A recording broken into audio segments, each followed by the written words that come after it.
Winter has a way of reminding us how small we are.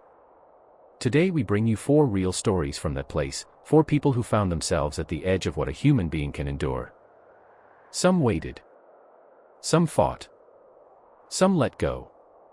All of them made it back. Because winter is brutal. But it doesn't always win. If these stories reach you, leave a comment. Every week, a new story about people who met the impossible and found their way back. Subscribe so you don't miss what's coming next. Ricardo Bahina left in the morning when the road was still clear. An ordinary day. An ordinary drive through the mountain roads of California, from one small town to another, from one part of his life to the next. The radio worked. The heat ran. On the back seat sat a duffel bag and a paper sack from a drive-through, a couple of burgers, a handful of condiment packets. Ketchup, mustard, mayo. He hadn't finished eating, had been in a hurry. Left it for later. The snow started without announcement. First, scattered flakes on the windshield, the wipers kept up easily. Then a little heavier. Then the road went white, and Ricardo eased off the gas. He wasn't worried. Winter in the mountains, nothing unusual. He had driven this road before. He knew it. But this time, the road didn't let him go. The car lost traction on a curve and slid slowly, almost gently, into the ditch.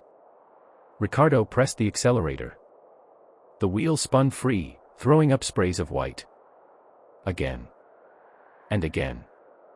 The car sat fixed, buried to the bumpers, locked in place, like something caught in amber. He picked up his phone. No signal. Ricardo stepped outside and looked around. Nothing in every direction, only trees, snow, and silence. No lights, no tire tracks, not a single sign that other people existed anywhere nearby. He stood for a moment, got back in the car, pulled the door shut, and thought, calmly, almost casually, that someone would come through in the morning. Someone would stop. Someone would help. In the morning, no one came. The metal box on the second day, Ricardo still had a system. He ran the engine in short intervals, warmed the cabin, then shut it off, conserved the fuel. Outside, the temperature was dropping. He didn't know by how much, he had no thermometer, but his body knew. The cold pressed in through the metal, through the glass, through the soles of his boots, which he never took off. He gathered everything the car held. His jacket, a spare shirt, a blanket from the back seat.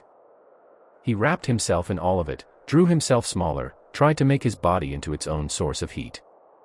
The condiment packets were still in the paper bag. He counted them on the second day, 10. Ketchup, mustard, something that might have been barbecue sauce.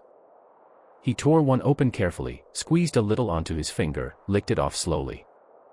Not because he was hungry yet, because the body needs something. The body has to be maintained. Outside, the snow kept falling. He tried getting out to clear the exhaust pipe. He'd read somewhere that it mattered, something about carbon monoxide.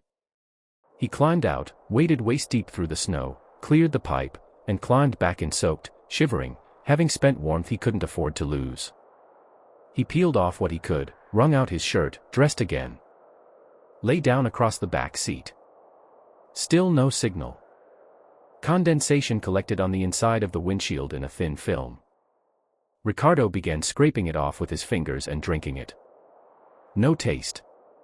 Just water. Just life in its most stripped-down form. When the silence begins to speak on the 5th day, the ketchup ran out. Ricardo lay across the back seat and stared at the ceiling. 6 packets left, mustard and something sweet, close to honey. He decided to make them last. 1 packet a day. No more than that. That was when the silence arrived. Not the kind that settles over a house at night, or hangs in a library. Something different. Something that didn't come from outside, it came from within.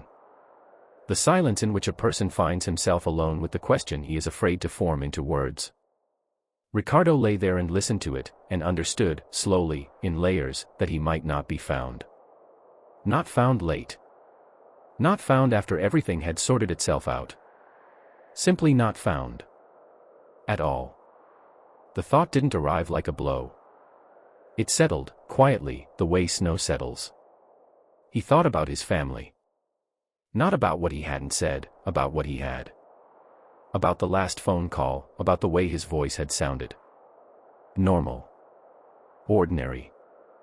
He hadn't said goodbye, because he hadn't planned to. And now that felt like both a relief and a kind of terror. Outside, the wind drove the snow sideways. Ricardo took out the last ketchup packet, the one he hadn't planned to touch until tomorrow, and held it in his hand for a long time. Then he put it back. Lay down. Closed his eyes. If you eat the last thing, you admit that the last thing has come. He wasn't ready to admit that. 9 days' time moves differently when you are trapped in snow.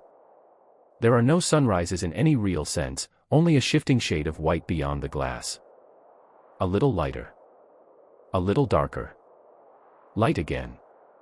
Ricardo stopped counting days and started counting packets. 5.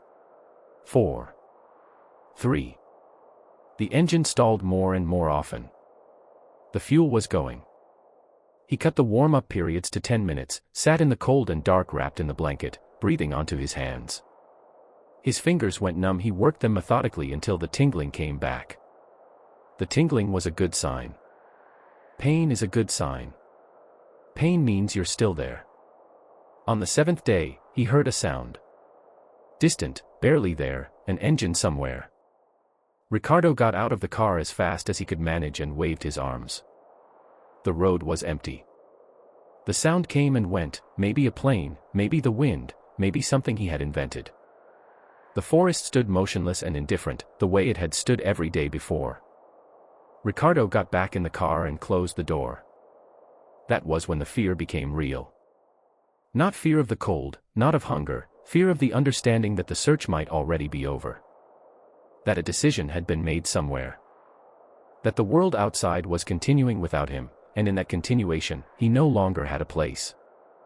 He picked up his phone, no signal, battery nearly gone, and recorded a voice message.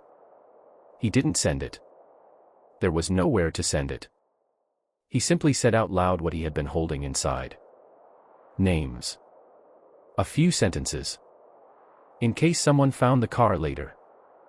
Then he put the phone away and went to sleep. 2 packets left. By chance on the 11th day, they found him by accident. Not because a search team had narrowed the area. Not because anyone had spotted tracks. A road crew had gone out to clear the highway after the storm, routine work, a standard route, and the driver of the plow noticed something dark beneath the surface of the snow. He stopped. He got out and walked closer. It was the roof of a car. Ricardo heard the machinery before he saw any light. He climbed out slowly, his body resisting, each movement deliberate, and stood in the snow, squinting up at a gray winter sky that seemed, in that moment, the brightest thing he had ever seen. The plow driver looked at him without speaking for several seconds. Ricardo said nothing either. Not from weakness, the words simply weren't there.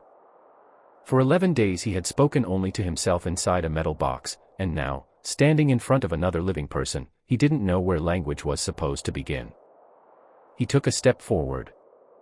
After at the hospital, the doctors talked about dehydration, exhaustion, core body temperature below normal range.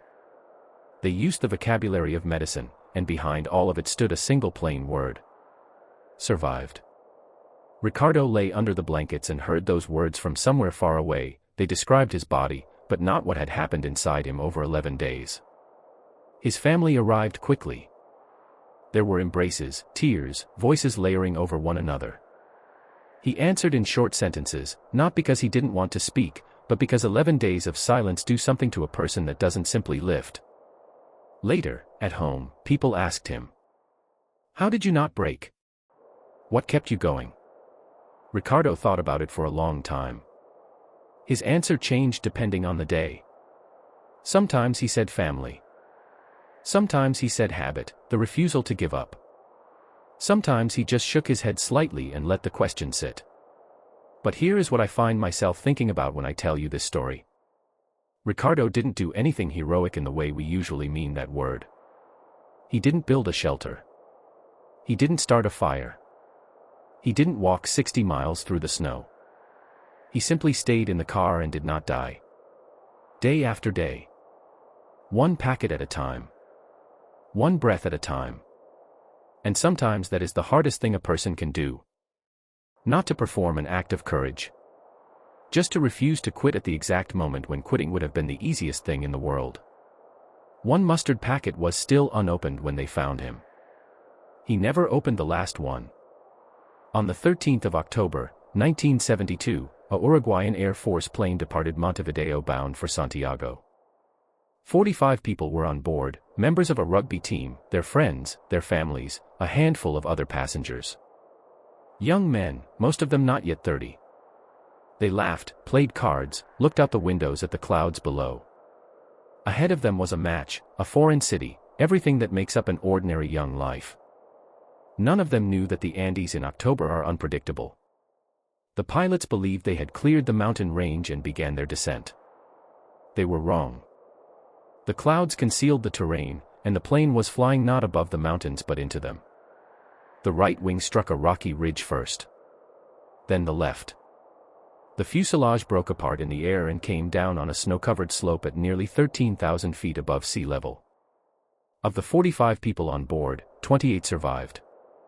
In the first hours, the fuselage, those who could move, pulled the injured inside the wreckage. The tail section had torn away during the fall, taking several people with it along with nearly all of the supplies.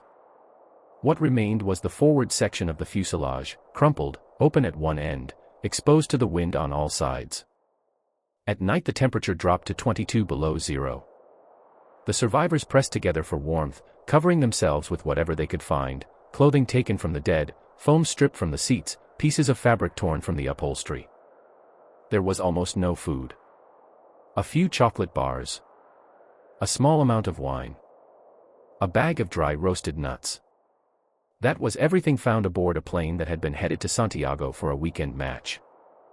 They rationed what they had. They divided the chocolate into pieces the size of a thumbnail. They melted snow on metal surfaces warmed by the daytime sun. They fed the injured first. On the 8th day, everything ran out. The cockpit radio still received a signal. That was how they heard the news. The search had been called off. The plane had not been found. Officially, all 45 people aboard were presumed dead.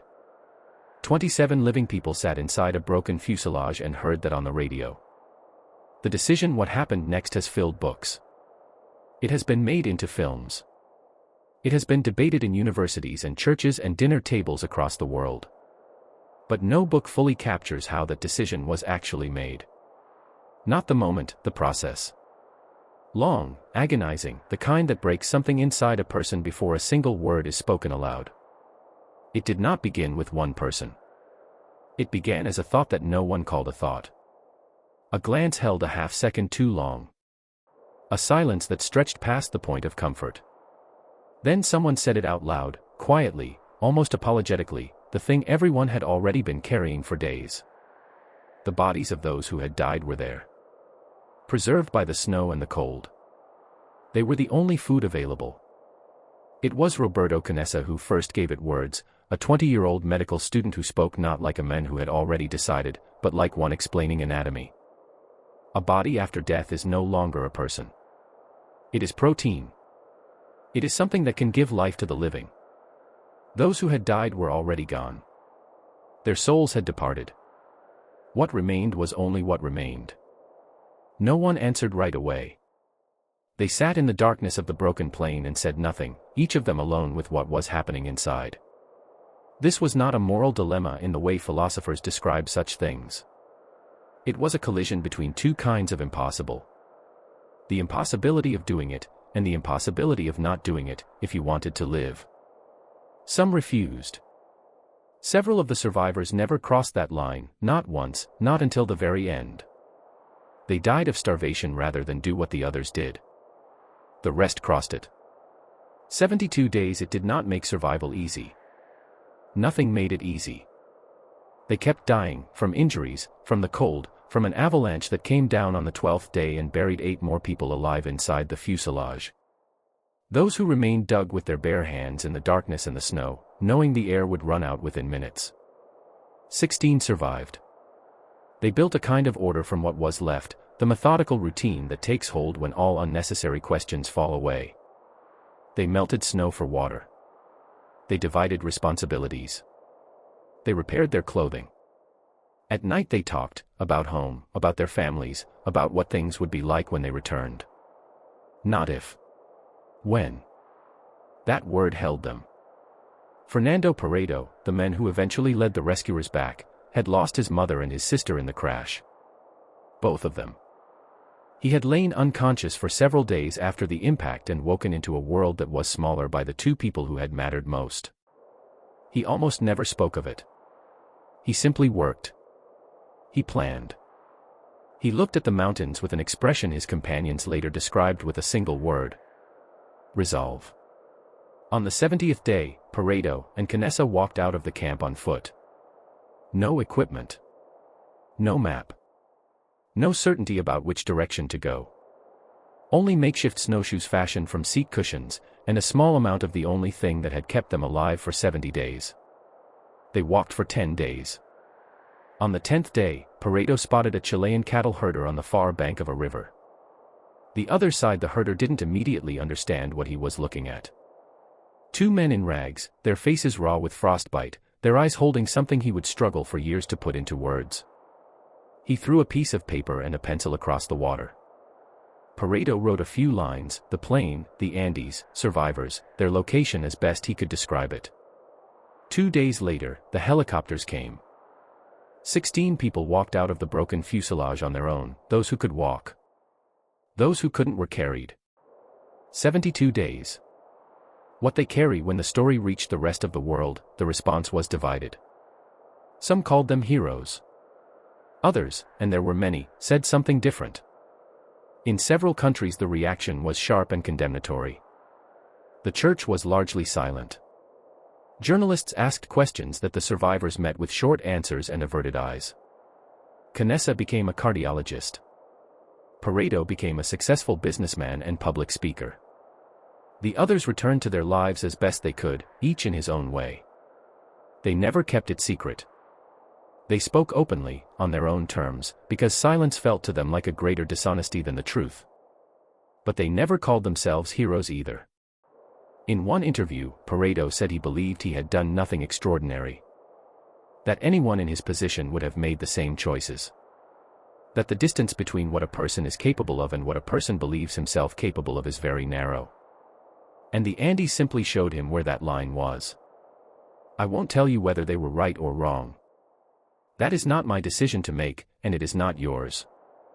It was their decision, made in the darkness of a broken aircraft at 13,000 feet, with the temperature at 22 below zero and the search already abandoned. What I can tell you is this. They came home. They lived their lives. They remember everyone who didn't return, by name, by face, by the particular way each person laughed or went quiet. And every year, on the 13th of October, the survivors gather together. Not to celebrate. To remember. Because surviving is not the end of the story. It is only the beginning of a different one, the part you carry forward on your own, without the mountains, without the snow, without anyone left to judge you or absolve you. You simply live. And you remember. The sky was clear on the first day of December when Stephen Callahan headed into the mountains. Not just clear, piercingly, almost provocatively blue. That kind of sky fools people more than any other. It promises weather that isn't there, and time that's already run out. Stephen knew this. He had been hiking these Colorado ranges for more than 10 years. He knew their temperament, their habits, how quickly they could turn. Still, that morning the sky was so convincing he believed it before he had time to doubt. The route was familiar. Not easy, familiar. For days out and back, elevation around 3,000 meters, a few passes, one steep section that demanded focus. He had done it twice in summer. Once in winter, 3 years earlier, without incident. His pack held everything he needed. A tent, a sleeping bag rated for -20, food for 6 days with a margin, a stove, a first aid kit, a knife, a rope. He packed methodically, the way people do when they stopped taking mountains lightly a long time ago. The first 2 days went well. the snow lay in a firm, reliable layer. His tracks came out clean. The air was cold and quiet, and he moved through that silence with a rare feeling, a sense city people almost never get in the mountains, that the world was arranged the way it should be. Everything in its place. Him included. On the third day, the snow came. Not a blizzard at first, just steady snowfall. Thick, even, no wind. Stephen pitched his tent earlier than usual and lay down to wait it out. By morning, it hadn't stopped. By noon, visibility had dropped to about 10 meters. By evening, he understood the pass was closed. He checked his supplies. Looked at the map. Took out his phone, no signal. He got into his sleeping bag and waited. By the fifth day, it was clear the tent wasn't a solution. The snow kept falling, and the structure began to sag under its weight. Stephen woke every 2 hours to knock the buildup from the inside, otherwise the fabric would droop to his face. It was exhausting on its own, but more importantly, every movement cost heat his body then had to restore. A loop he needed to break before his strength ran out. He remembered what he'd once read about snow caves. Snow is a good insulator. Inside a packed drift, the temperature stays around freezing, even when it's -25 outside. 0 is cold, but it isn't death. -25, with wind, with moisture, with heat lost through damp clothing, is a different conversation. Stephen found a suitable slope, a dense wind-packed drift on the lee side, and started digging. He worked slowly, with pauses, controlling his breathing. The rule with exertion in the cold is simple. Don't sweat. Damp base layers kill faster than frost. He stripped his outer layer to dig, put it back on during breaks.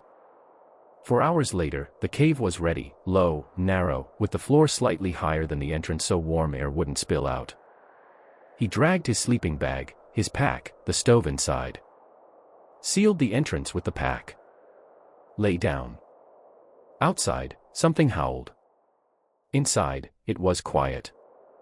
He lay in the darkness of the snow cave thinking he had done everything right. Then he thought about the food, 3 days left. After that, he stopped thinking and forced himself to sleep. By the 10th day, Stephen caught himself speaking out loud. Not prayers, not delirium, just words. He narrated his own actions like a sports commentator calling a game whose outcome was already decided. Take out the stove. Light the stove. Snow melts faster if you break it into pieces first. He already knew this. He had done it before. But the voice helped. Silence in a snow cave is not the same as silence outside. The wind could be raging, and you wouldn't hear it directly, only a low, dull hum, like a distant engine running somewhere deep underground. It didn't interrupt. It pressed. Steady, indifferent, constant. By the third day, Stephen started singing, whatever came to mind, fragments, no order. By the fifth, he was talking. First to himself. Then to people who weren't there. He spoke to his father, who had died 8 years earlier. Not in confusion, deliberately. He knew his father was gone. But the voice acted like an anchor, a way to stay in a world where other people existed, other rooms, other conversations. He told him about the cave, how it held heat, why the entrance had to stay sealed. His father didn't answer. That was enough. The food ran out on the 12th day. Not entirely, 1 packet of instant soup remained and a handful of nuts. He stretched them for 4 more days, adding more water than needed, eating the nuts one at a time, slowly, washing them down with boiling water from the stove. Then there was nothing left. What scared him most wasn't hunger. It was sleep. On the 16th day, Stephen realized he was afraid to fall asleep. Not because of nightmares, because sleep felt like a boundary with no guarantee on the other side. He would close his eyes and not know if he'd open them again. Not from disaster, not from an avalanche, just from the quiet way a body cools in sleep, slower than you notice, until one night you don't feel the moment it crosses the line. He built a system. Every 2 hours, an alarm on his phone, battery treated like the last resource. He woke up, did 10 squats inside the sleeping bag, checked his toes, sensation, color, temperature. Wrote down 1 word in a notebook. Any word. Just to keep his hand moving. Just to leave a trace. Day 17. Day 18. Day 19. He stopped thinking of rescue as something that would happen. Started thinking of it as a direction. Not they'll find me, but I'm moving toward being found. It mattered. The first was waiting. The second was work. Work, he understood. The snow outside didn't stop for 20 days straight. Once a day, he went out briefly, 10 minutes, to check conditions, clear the ventilation hole in the cave roof, and simply see the sky. It was gray. Always gray. Still, he looked at it every day, because one day it had to change. By the 30th day, Stephen understood something. He wasn't surviving on willpower. He was surviving on discipline. They aren't the same. Willpower is emotional, it runs out. Discipline is structure. It works even when there's nothing left inside. He woke at the same time. Melted snow in a strict order, first for drinking, then a little hot water to warm himself from the inside. Exercised in the sleeping bag, avoided unnecessary exposure to the cold. Kept the notebook. The entries grew shorter. Day 25. Sky unchanged. Toes okay. Mind clear. Day 30. Heard a sound, helicopter or wind, not sure. Cleared a landing patch on the slope, just in case. Day 35. Snowfall lighter. First time in 3 weeks. He didn't allow himself sharp bursts of hope. Hope that comes too fast and shatters against the next storm is more dangerous than despair, it knocks the ground out from under you when you need it most. He accepted the snow as a condition, like climate, like the rules of the problem. Within that, he focused only on what he could control. Breathing. Body temperature. One word in the notebook every 2 hours. On the 48th day, the sun appeared. Not for long, 20 minutes between clouds. It was enough. He stepped out of the cave, sat down on the snow, and looked at it. Not the horizon. Not the sky. The snow in front of him. For the first time in a long while, it shimmered. He sat there in silence. No urge to speak. On the 60th day, the search team found him. Later, they said they had almost passed by. The cave was well hidden, buried in snow, no visible traces, except for the cleared patch on the slope Stephen had maintained for the last 3 weeks. One of the rescuers stopped, looked at it, and something about its shape felt deliberate. Too precise to be natural. He called the others. Stephen heard voices before they reached the entrance. He lay still in his sleeping bag, listening, for several seconds, not moving. Testing whether they were real. Then he crawled out. They looked at him in silence. He looked back. One of them said something, later, Stephen couldn't remember what. The words didn't stick. Something else did. Their faces. Alive, real, carrying expressions he hadn't seen in 60 days. He didn't cry. Just stood there, looking, until someone wrapped a thermal blanket around his shoulders. At the hospital, doctors talked about exhaustion, dehydration, muscle loss. Listed numbers. Stephen listened and nodded. The numbers were correct. They just didn't describe what he would have tried to explain, if anyone had asked. No one did. He didn't offer. Later, people asked him what had been the hardest part. Each time, he paused before answering. Each time, the answer was the same. Not hunger. Not cold. Not even the loneliness. The hardest part was falling asleep. Every night, deciding to close your eyes without knowing if you'd open them again. And every morning, finding out that you did. 60 times in a row. That's what stays with me when I tell this story. Stephen Callahan didn't survive because he was stronger than others. Not because he was luckier. He survived because every day he did the same things, woke at the same time, melted snow, wrote one word in a notebook, checked his toes. Again and again. No audience. No reward. No certainty it even mattered. Sometimes survival looks like that. Not like a heroic act. Like a routine you follow, long after you've stopped understanding why. One word in a notebook. Every 2 hours. 60 days. Pam Bales set out on the trail in the morning, before the storm arrived. It was cold, around 10 below zero, a working temperature for someone with experience. The sky held that particular dense gray that winter in the White Mountains of New Hampshire can mean almost anything. An unremarkable overcast day, or the opening of something far more serious. Pam was a seasoned hiker, not a professional, but the kind of person who goes to the mountains not for records or recognition, but because she cannot do otherwise. These peaks were her place. She knew their trails, understood their character, had learned how skillfully they could deceive. That morning, she decided she had enough time. The route was short by her standards. A few hours out and back, a familiar pass, no technically difficult sections. She packed what she needed but not everything, trimmed the weight a little, planning to be back before dark. It wasn't carelessness. It was the decision of someone who knows a route too well and has, because of that, stopped being afraid of it.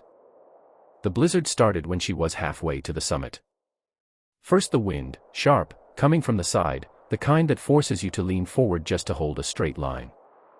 Then snow, fine and stinging, driving horizontally. Visibility dropped in 20 minutes. The trail disappeared under white. Pam stopped, looked around, turned back, and realized she could not say with any confidence which direction led down. The mountains took her landmarks quickly and without warning. She headed toward where the descent should have been by her reckoning. Walked steadily for the first 10 minutes. Then a little slower. Then stopped again, the terrain didn't match what memory held. She moved right. Then left. Snow drove into her face, wind knocked her sideways on the exposed sections, and after an hour she understood with the cold clarity that arrives just ahead of panic. She had no idea where she was. Hypothermia comes in quietly. At first you're simply cold, that's normal, that's expected, it's something you can manage.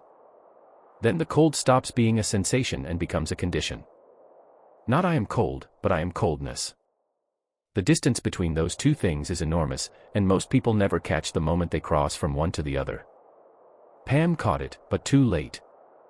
Her fingers stopped bending properly sometime during the second hour of wandering. She paused to tighten a shoulder strap and found that her hands weren't responding. The movement was there, but the precision was gone. She did a few exercises, pushed some circulation back into them, kept walking. But her pace was slowing on its own, without her permission. Her legs were still working, only with a resistance that hadn't been there before, as though something essential had been removed from the mechanism. Her thinking was changing too. Thoughts came more slowly. Not confused, slow, as though a delay had opened up between intention and action that hadn't existed before. She registered this and held onto it as a signal.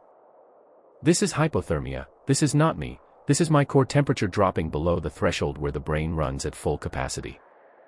She found a cluster of trees on the slope and stopped. Not because she decided to stop, because her legs had slowed to the point where continuing made no sense. She lowered herself onto the snow, pressed her back against a trunk, and pulled out everything in her pack that could offer warmth. Added another layer. Pulled the hood tight. Drew her knees to her chest. The blizzard did not ease. Outside, nothing but white. No sounds beyond the wind. No lights, no voices, no indication that somewhere beyond all that white there existed a world that contained warmth. Pam sat beneath the tree and told herself she needed to stand up. Just stand up and walk. It didn't matter where, anywhere.